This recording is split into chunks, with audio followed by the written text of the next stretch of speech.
하나님의 축복의 약속은 그대로 이루어지는 줄 믿습니다. 하나님께서 이 다윗에게 이제 하나님의 뜻을 알려주셨죠. 이 다윗은 신령한 그 마음의 소원을 가지고 있었습니다. 성전을 건축하고자 하는 그런 열망이 있었지만 하나님께서 그것을 거절하시고 너는 영토를 확장해라. 이제 가나안 땅을 정복하고 이 영토를 확장해서 그 나라를 견고케 세워야 될 것에 대한 이 사명을 주셨단 말이에요. 이제 하나님의 뜻을 깨달은 이 다윗은 이제 하나님의 말씀을 믿고 그 언약을 붙들고 이제 주변 나라들을 이제 치기 시작하는 것입니다. 그런데 너무나 놀라운 것은 그 약속의 말씀 그대로 하나님께서 함께 하셔서 이기게 해주시는 것입니다. 그래서 이 블레셋부터 모압, 소바, 다메섹, 아람, 이 에돔 이런 주변 나라들이 그동안에 얼마나 이스라엘을 괴롭혔는지 모릅니다. 항상 이 이스라엘이 참 당하고 어려움을 겪었어요. 이들에게 정말 속국이 되기도 하고 속박을 당하기도 하고 종살이도 할 만큼 그렇게 이 어려움을 겪었는데 이 다윗을 통해서 이제 주변 나라들을 정복해 나가기 시작하는 것입니다.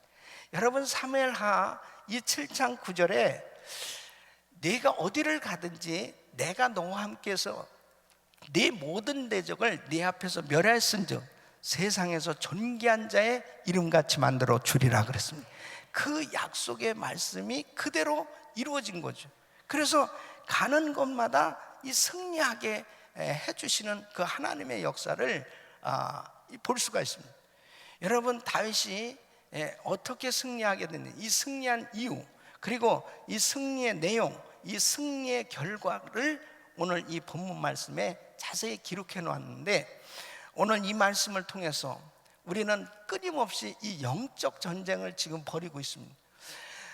예수를 믿는 순간부터 이제 영적 전투는 벌어지는 것입니다. 다양한 방법으로 이 사탄 마귀는 믿는 성도들을 넘어뜨리려고 우는 사자같이 두루 다니면서 삼킬자를 찾는다고 그랬습니다. 그러니까 믿지 않는 사람을 공격하는 게 아니에요. 믿지 않는 사람들은 마귀의 관리 대상입니다. 관리 대상. 근데 예수를 믿는 성도는 마귀의 공격 대상이 되는 것입니다.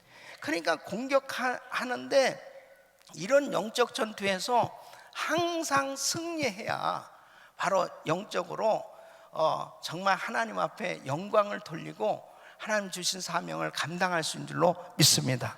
그래서 이 영적 이 체력이 강해야 됩니다. 영적 실력이 있어야 돼요. 그러니까 자 우리 선교를 위해서 이렇게 합시다. 그러면 아멘. 자 우리 40일 새벽기도 합시다. 아멘. 자 우리 릴레이를 금식기도 합시다. 아멘. 근데 그런 것들이 막 순종이 되어지고 그렇게 할 수 있고, 언제든지 어젯밤에 밤 12시 자고 1시에 자도 새벽 4시면 벌떡 일어나고 3시 반에 일어나고 저는 이상하게 2시 반이면 일어나가지고 이게 설교하고 싶어가지고 이게 너무 흥분되는 거야. 이 말씀이 그냥 이 새벽마다 이 말씀을 묵상한 이 말씀을 통해서 깨달은 이 말씀들을 막 전하고 싶은 거예요. 그런데도 쌩쌩하잖아요 지금. 그러니까 이게 영적 체력이 강하잖아요. 그러면 그냥 시차고 시간을 초월하고 영이 육을 지배하고 그러면서 승리할 수 있는 줄로 믿습니다. 그런데 영적으로 이게 마귀한테 눌려 있잖아요. 얼마나 어려운지 모릅니다. 또 가야 되냐? 진짜 힘들어. 이렇게는 못 산다. 이렇게 은혜교회 다니는 게 너무 힘들어. 그러니 이게 이 영적 실력을 갖춰야 돼요. 이 마지막 때는 마귀가 그냥 안 두거든요. 마귀가 얼마나 강하게 시험을 가져다 주고 역사를 하는지 모릅니다. 얼마나 공격을 한지 몰라요. 그 영적 실력을 가지고 바로 영적 이 체력이 강한 이 성도가 되어지면 어디를 가든지 이기게 하느라, 바로 다윗을 통해서 역사하신 그 승리의 역사가 바로 우리 성도님들에게 그대로 이루어지시기를 예수 이름으로 축원합니다. 그러면 우리가 이 영적 전쟁에서 이겨야 되거든요. 진자는 이긴 자의 종이에요. 그러니까 전쟁은 무조건 이겨야지 지면 안 됩니다. 예. 그럼 완전히 전쟁에서 지는 그 순간부터는 노예 생활이에요. 그러니까 마귀한테 지면 마귀한테 사로잡혀서 시험에 빠지고 결국은 별 볼 일 없는 그런 신앙인으로 전락하는 거예요. 근데 이 시험이 있지만 그 마귀의 시험을 물리치고 이기면 영적으로 딱 성장이 이루어지고, 그리고 영적으로 자신만만한 그런 영적 군사가 되는 줄 믿습니다. 그래서 다윗이 이 영토를 확장하는 이 비전, 이 사명을 받았는데 다윗은 이 전쟁을 할 줄 아는 사람이었어요. 그러니까 결코 우리가 신앙생활하면서 시험을 두려워하시면 안 돼요. 이 시험이 있어도 이 시험을 이기는 게 중요한 거죠. 시험을 이기고 자꾸 이기잖아요. 그러면은 굉장한 영적 군사가 돼요. 예. 그래서 학생들이 학교 다니면서 시험을 별로 안 좋아하잖아요. 그 시험 안 치면 어떻게 돼요? 진급이 안 된다니까. 올라갈 수가 없어요. 상급 학년으로 반드시 시험을 봐야지 또 그 위에 학년으로 올라갈 수 있는 것처럼 이 영적 생활도 마찬가지입니다. 끊임없는 크고 작은 시험들이 우리에게 오는데 그런 시험들을 두려워하는 것이 아니고 그 시험을 이기게 되어지면 신앙이 자꾸 업그레이드되고 성장되어지는 줄로 믿습니다. 그러니까 다윗이 이렇게 이 전쟁에서 승리했기 때문에 그는 위대한 왕이 될 수 있었던 것입니다. 영토가 확장될 수 있었어요.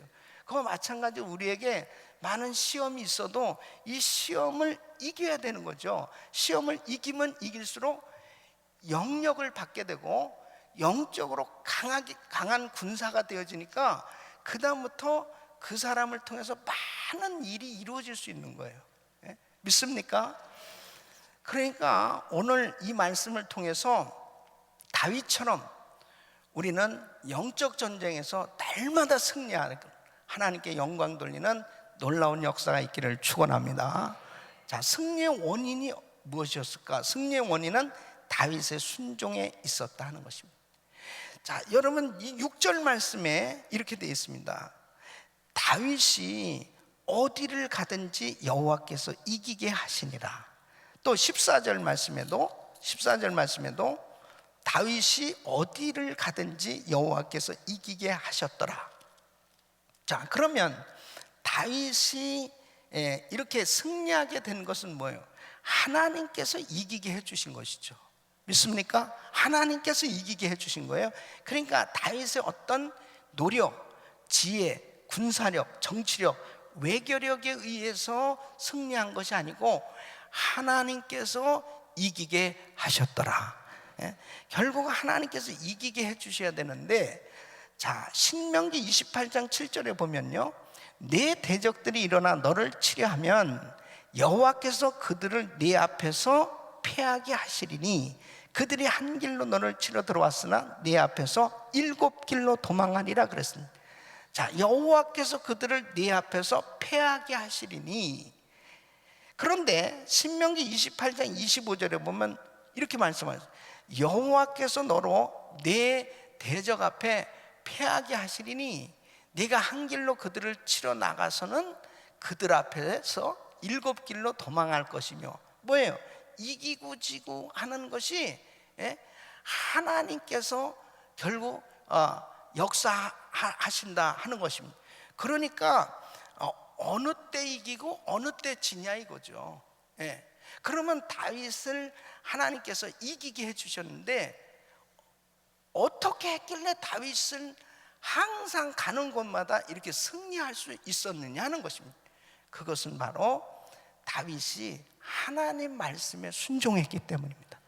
그러니까 순종하는 자에게 하나님 함께 하시고, 순종하기만 하면, 하나님 말씀에 순종하기만 하면 하나님께서 책임져 주시는 거예요. 믿습니까? 그러나 불순종하는 자에게는 백전백패입니다. 예. 그러니까 나는 항상 전쟁에서 지고 싶다. 그럼 간단해. 그냥 불순종하면 됩니다. 어려운 게 없어요. 그냥 불순종하고 살면은 항상 영적 전쟁에서 질 수밖에 없어요. 그러니까 아방 보세요. 이 아방은 하나님의 말씀에 불순종해서 나라를 온통 우상을 섬기는 나라로 만들었습니다. 그러니까 하나님께서 3년 6개월 동안 비가 오지 않고 하늘문을 닫으셨어요. 그러니까 가뭄 가운데 사람들이 아우성이에요. 그 원인이 무엇일까? 그는 하나님의 말씀에 불순종했어요.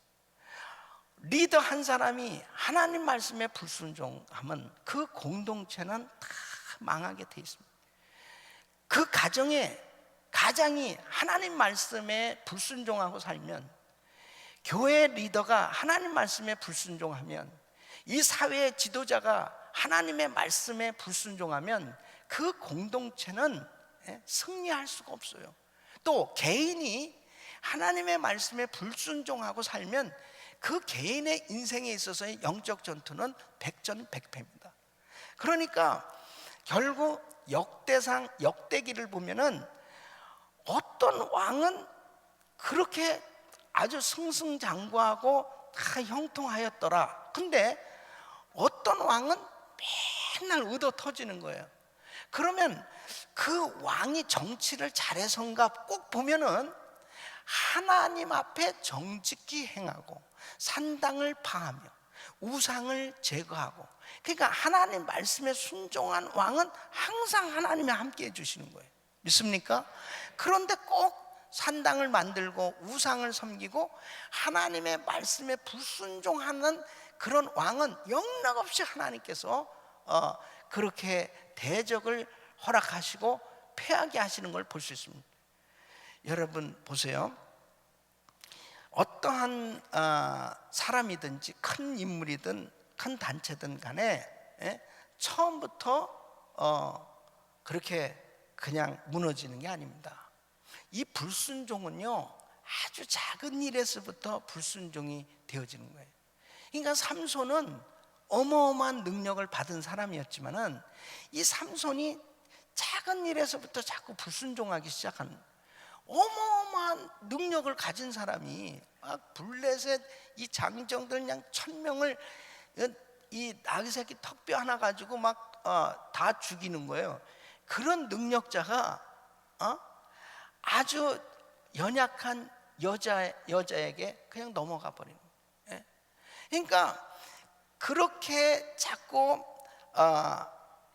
이 자기를 더럽히는, 하나님의 말씀을 불순종하는 그런 죄악에 서서히 빠지면서, 그 죄악이 달콤한 거예요. 이렇게 서서히 빠지면서 그렇게 능력을 많이 받았던 사람이 다 잃어버리고, 정말 그들 앞에서, 이 블레셋 나무 앞에서 맷돌질을 하면서 재주를 부리면서, 여러분 마귀한테 딱 잡혀가지고 지잖아요. 그렇게 불쌍할 수 없습니다. 그러니까 정말 능력받아서 그렇게 성령 충만하던 주의종이 시험에 딱 들고 이 마귀에게 무너지잖아요. 그러면은 그렇게 초라할 수 없는 거예요. 그렇게 초라할 수 없는 거예요. 예. 그런데 그게 처음부터가 아니고 바로 아주 작은 불순종에서부터 이제 무너지기 시작하는 것입니다. 타이타닉호가 이 길이만 300m라고 그러니까 얼마나 큰 선박입니까? 그런데 이 빙산에 부딪혀 가지고 이제 배가 침몰했는데, 이 과학자나 전문가들의 조사에 의하면 아주 작은 이 파열되어진 그런 부분들이 6군데 이상이 발견됐다는 거죠. 그러니까 뭐 크게 구멍이 뚫어져 가지고 글리 물이 들어가 가지고 배가 가라앉기보다 정말 그 작은 구멍들을 통해서 결국 서서히 배가 가라앉게 되었다. 예? 이런 것들은요 굉장한 교훈이에요. 예? 세월호 사건도 역시 마찬가지죠. 예? 점차적으로 자꾸 이제 참 각 그 부처 이 조직이 다 있잖아요. 정부도 그 다음에 법이 다 있지 않습니까? 그런데 그런 법들을 어기고 부정부패를 하기 시작하면은 그런 것들이 서서히 오랜 세월이 지나면서 이제 젖먹기 시작하는 거죠. 그래서 그 법대로 그 배가 운항되어지고 선적을 하고 승객을 태우고 그래야 되는데 그런 것들이 무뎌지는 거죠. 예. 그랬을 때 하루아침에 그런 일이 생겨지는 게 아니고 서서히 배가 가라앉는 거예요.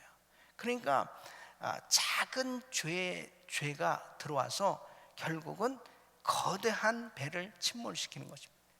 그러니까 하나님 앞에 우리는 항상 이렇게 새벽 예배를 드리고 이 큐티를 하고 이렇게 때가 되어지면 부흥 집회도 하고 이러는 이유가 있어요.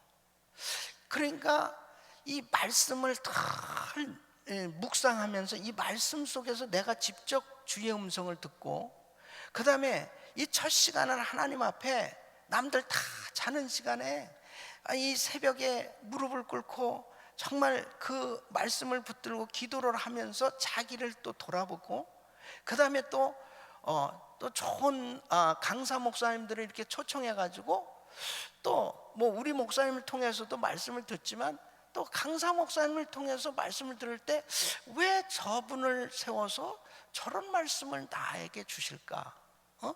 항상 왜 이 말씀을 나에게 주시는 거지? 그러면서 그 말씀을 통해서 또 내 자신을 또 돌아보고 그러면서 우리는 여러 채널을 통해서 우리 자신의 마음을 항상 점검해보고 내 신앙을 항상 점검해보면서 빈틈이 생겨지지 않았는지, 하나님의 말씀에 벗어난 부분은 없는지 이런 것들을 늘 정말 깨어서 기도하면 반드시 승리하게 되는 줄로 믿습니다. 그래서 이사야서 59장 1절로 2절 보면 하나님의 손, 여호와의 손이 짧아 구원치 못하심이 아니요 귀가 둔하여 듣지 못하심이 아니라 오직 너희 죄악이 너희와 너희 하나님 사이를 내었다. 그 작은 죄가 하나님과 하나님 사이를 낸다니까. 무슨 큰 죄는 하나님이 미워하시고 작은 죄는 그래도 괜찮고 이게 아니라니까요. 너희 죄악이 큰 죄든 작은 죄든 너희 죄악이 너희와 너희 하나님 사이를 내었다. 이게 큰 문제입니다. 여기에서 구멍이 났어요. 그 사이를 치고 사단이 들어와서 역사하는 것입니다. 그러니까 교묘하게 역사하는 겁니다. 이 싸움터가 어디냐? 내 마음과 생각이에요. 내 마음과 생각 속에 하나님이 기뻐하시지 아니하고 하나님이 미워하시고 하나님이 싫어하시고 하나님이 원치 않는 생각이 가만히 들어올 수 있어요. 그것을 차단시키지 않으면 영락없이 내 마음을 사로잡는 거예요. 그리고 부정적인 사람이 되고 부정적인 일을 하게 되고 불순종을 하게 되어지고 하나님을 멀리하게 되어지고 처음부터 그렇게 되는 게 아닙니다. 처음부터 부정적인 사람 되는 게 아니에요. 처음부터 하나님을 멀리하는 게 아닙니다. 가만히 들어온 그 틈, 내가 어떤 잘못된 죄를 지을 때 그 사이의 틈을 타고 영락없이 사단이 역사한다니까요. 그래서 다윗은 이렇게 승리할 수 있었던 이유가 뭐였냐? 하나님의 말씀에 순종하려고 몸부림쳤기 때문에 하나님께서 함께 하셨고 역사하신 줄로 믿습니다. 할렐루야. 여러분 절대로 와, 저 목사님이, 야, 저 권사님이, 야, 저 장로님이, 저 집사님은 굉장히 믿음이 좋으신데 아니 저분이 넘어지다니, 저분이 그럴 수가 있어? 그럴 수가 있죠. 틈이 생겨진 것을 허락하면 영락없이 사단은 틈타는 거예요.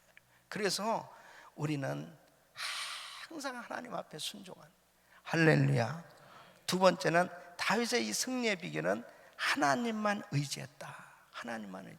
4절 말씀 보면은 그 마병 1700 보병 2만을 사로잡고 병거 100승의 말만 남기고 그 외의 병거의 말은 다 발의 힘줄을 끊었더니. 그럼 병거를 불살르고 말들의 발의 힘줄을 왜 끊었냐 이게.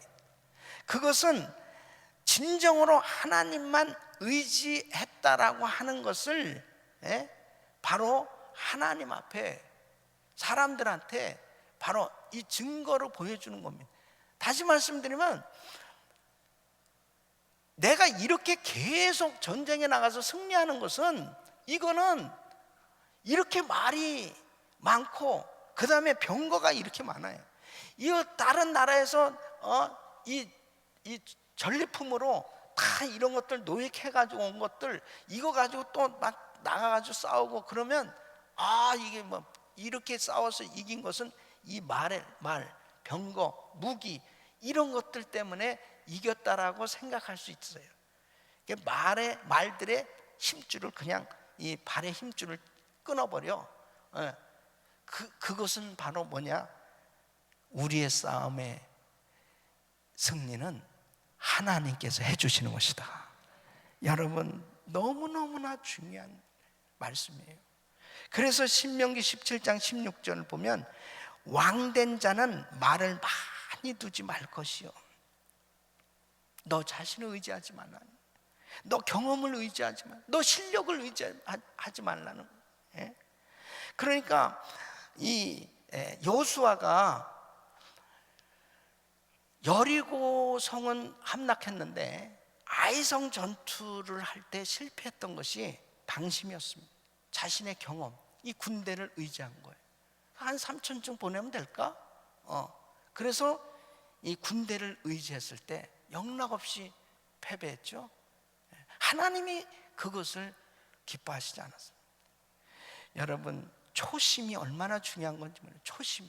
이 초심은 이 무슨 일을 시작할 때 처음 품는 마음이잖아요. 이것은 순수한 마음, 겸손한 마음입니다. 그러니까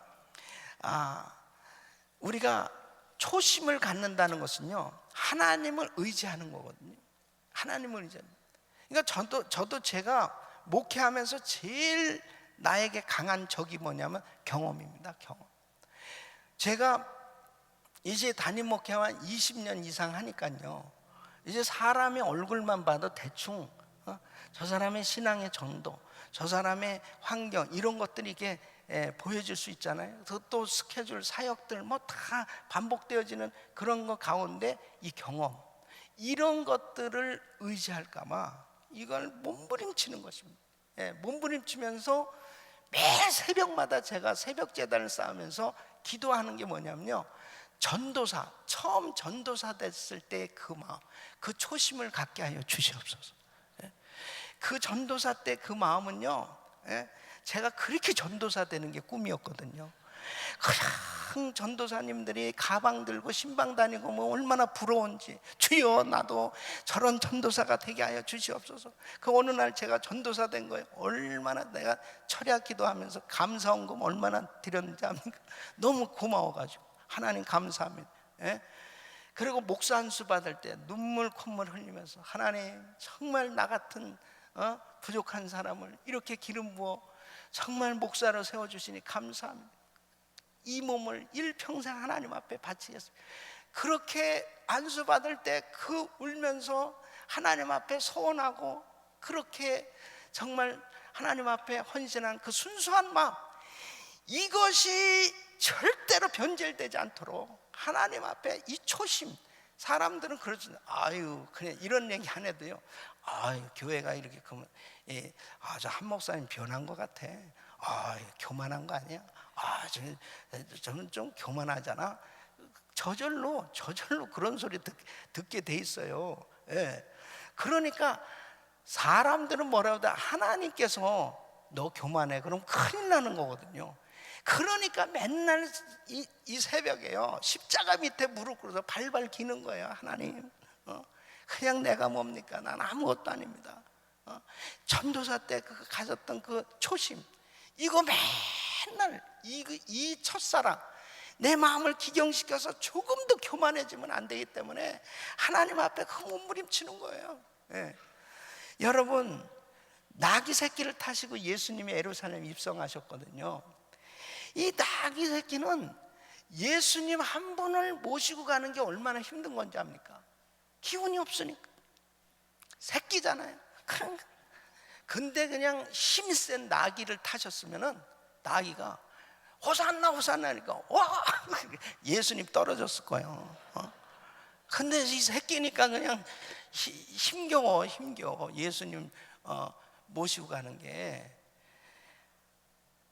보잘것없는 나귀 같은 나를 귀한 사역에 사용해 주신 하나님께 감사합니다. 여러분, 직분 받으시는 분들은 서리 집사를 받으셔도 내가 정말 어떻게 이렇게 나한테 정말 이런 직분을 주시나, 그런 마음 가진 사람 누구나 다 받는 거 아니야? 이거 때가 되면 그냥 받는 거 아니야? 이런 마음하고 전혀 틀리죠. 하나님 너무나 감사해요. 이 초심만 잃지 않으면요, 그 순수한 마음만 잃지 않으면, 사람들은 처음에는 은혜 받고 다 겸손해요. 막 모두도 사랑하고 싶고 하나님 앞에 다 헌신하고 다 드리고 싶어요. 그래서 좀 지나면 이 초심을 잃게 됩니다.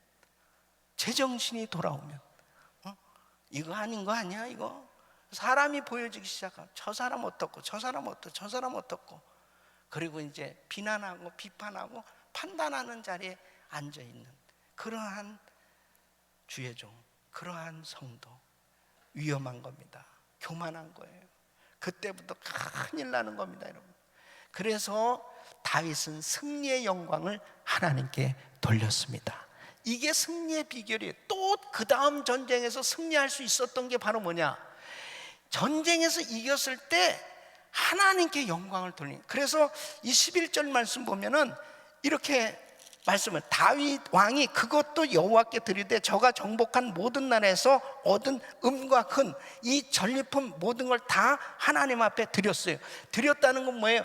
전쟁에서 승리한 것에 대해서 감사했고 이 모든 것은 하나님이 하셨습니다. 하나님께 영광을 돌렸어요. 만일 다윗이 이렇게 전쟁이 끝날 때마다 전리품을 하나님 앞에 드리지 않고 그 모든 영광을 자기가 취했다면은 그걸로 땡이에요.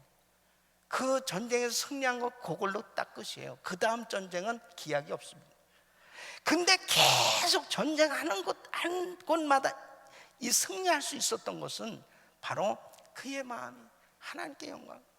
그러니까 여러분, 응답을 받았을 때 또 내가 실패하고 힘들고 어려웠을 때라도 항상 내 마음이 어떻게 되냐면 하나님께 영광.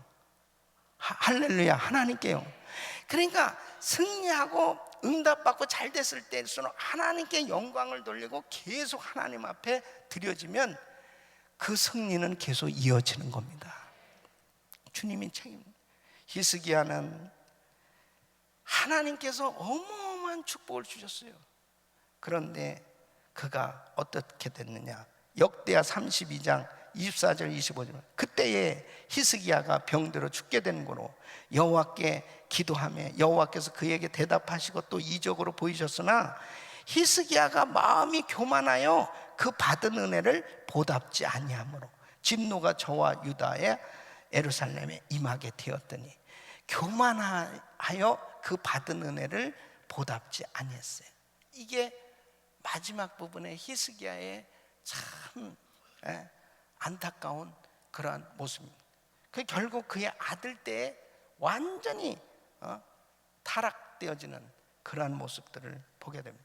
여러분, 다윗과 사울 왕이 비교가 되는데, 다윗은 이렇게 하나님께 영광을 돌린 반면에 사울 왕은 어떤지 압니까? 사무엘상 15장 12절 보면, 사무엘이 사울을 만나러 아침에 일찍 일어났더니 혹이 사무엘에게 고하여 가되 사울이 갈멜에 이르러 자기를 위하여 기념비를 세우고 돌이켜 행하여 길갈로 내려갔다는, 기념비를 세우고 자기를 위해서 기념비를 세우고. 다윗은 하나님께만 영광을 돌렸는데 사울 왕은 승리한 것들 기념비를 세웠어요. 자기를 위하여 기념비를 세웠어요. 그래서 절대로 교회는 누구의 이름으로 무슨 기념관, 무슨 누구의 이름을 기념하는 뭐 이런 거 일절. 그래서 한 번은 우리 교회에서 무슨 정원에다 뭐 김광신 목사님이 그런 거 원하시지도 않지만은 무슨 김광신 목사님 무슨 뭐를 하면 어때? 내가 우리 망하게 만들려고 그러냐고. 망하게 만들려고 그러냐고. 어떤 사람들 동상을 세우고요, 무슨 뭐 기념관을 세우고 막 사람의 이름을. 절대로 안 되는 거야. 그건 망하는 거야. 하나님 우리가 존경하고 존중을 해도요, 오직 하나님이 하셨습니다. 그래야만 우리는 다 사는 거야. 그래야 다 사는 거예요. 그러니까 저는 마찬가지입니다. 제가 뭐 은퇴라고 제가 무슨 뭐 이 성전을 건축하고 무슨 이 선교 사역을 이렇게 하고 모든 일들이 되었을 때 제 이름은 절대로 정말 조금이라도 영광을 받으면 안 되고 하나님만이 영광을 받아야 돼요. 하나님만이 영광을 다 주님이 하셨습니다. 오직 주님이 하셨습니다. 주님만이 영광을 받으세요. 그래서 시편 115편 1절 우리 같이 읽겠습니다. 시작. 여호와여 영광을 우리에게 돌리지 마옵소서. 우리에게 돌리지 마옵소서. 오직 주의 인자심과 진실하심을 인하여 주의 이름에 돌리소서. 아멘. 다 그 자리에서 일어서 주시길 바랍니다. 여러분, 우리는 교회 창립 32주년을 맞이하면서 정말 주님께 영광 돌리는 성회가 되기를 원합니다. 여러분들이 혹시라도 정말 기도하면서 능력을 받고 응답을 받고 은사를 받고 그리고 하나님의 축복을 받았을 때 절대로 여러분 정말 그 영광을 하나님께만 온전히 돌려야 영영한 승리자가 되는 줄로 믿습니다. 마음이 교만해져서 그 영광을 자기가 취하면 안 돼. 저도 역시 마찬가지입니다. 절대로 지금까지의 사역 다 주님이 하신 것이지 저는 아무것도 아니에요. 아무것도 아니에요. 그래서 플랜카드를 하나님께서 하셨습니다 저렇게 붙여놓는 이유도 행여라도 우리가 조금이라도 우리가 선교가 이렇게 되어지고 성전을 건축하고 하나님이 이렇게 은혜를 주신 거 행여라도 우리의 힘, 우리의 자랑, 우리의 어떤 뭐가 들어간다면 이거 큰일이기 때문에 32주년을 맞이하는 이렇게 새벽 기도를 새벽 제단을 쌓으면서 하나님 앞에 오직 영광을 돌리기를 원하는 겁니다. 저는 오늘 새벽 제단에 나온 우리 성도님들이 너무나 감사하고 정말 여러분들이 저와 함께 이렇게 새벽에 같이 함께 기도하면서 하나님 우리 교회가 더 순수하게 끝까지 주님 오시는 그날까지 오직 하나님의 영광을 위해서 드려지는 교회 되게 하여 주시옵소서. 절대로 정말 하나님의 영광을 가리는 일이 되어지지 않도록 우리 모든 죄직들도 조금도 마음 가운데 교만이 있을 수 없고 조금도 틈을 마귀에게 주지 않도록 하나님 우리 모두에게 성령 충만을 허락하여 주시옵소서.